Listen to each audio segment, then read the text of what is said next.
অনেকে আছে আপনি পরিচিত ঢাকায় বুঝছেন অনেকে আছে ভাই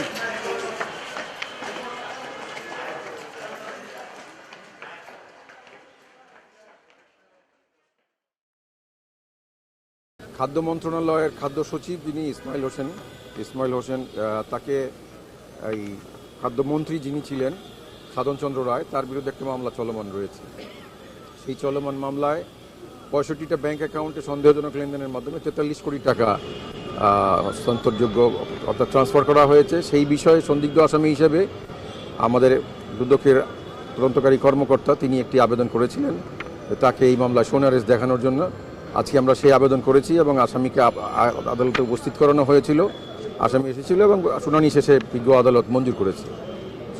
শুনানিতে আপনারা কি বলেছেন? শুনানিতে আমরা বলেছি যে খাদ্য মন্ত্রণালয়ের যিনি মন্ত্রী ছিলেন সাধনচন্দ্র রায় তিনি তার জ্ঞাত আয় বহির্ভূত সম্পদ পাওয়া যায় অনেক 27-এর 1 ধারার মামলা এবং সেই সাথে 65টা ব্যাংক অ্যাকাউন্টে তার 43 কোটি টাকার সন্দেহজনক ট্রানজাকশনের তথ্য আমরা পেয়েছি এবং সেগুলো ডিটেলস আমরা পেয়েছি। সেই মামলা করা হয়েছিল 19 তারিখে, এই মাসের 19 তারিখে। 20 তারিখেই এই আসামি ইসমাইল হোসেন খান পালিয়ে যাচ্ছিল এয়ারপোর্ট দিয়ে, সেখান থেকে তাকে 54-এ অ্যারেস্ট করা হয় এবং আজকে আমরা এই দুর্নীতি দমন কমিশনের এই মামলায় তাকে সোন অ্যারেস্ট হিসেবে দেখানো হয়েছে।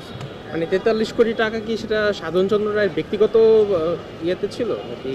হ্যাঁ, তার অ্যাকাউন্টগুলোতে তার 65টা অ্যাকাউন্ট তার রয়ে গেছে, তার এবং তার সংশ্লিষ্ট যারা আছে তাদের নামে রয়ে গেছে এবং সেইখানে সেই সন্দেহজনক লেনদেনের সাথে এই ইসমাইল হোসেন খান ওনার খুব ঘনিষ্ঠজন ছিল, যেহেতু সচিব ছিলেন, তো তাকে আমরা জিজ্ঞাসাবাদের জন্য সোন অ্যারেস্ট করানো হয়েছে।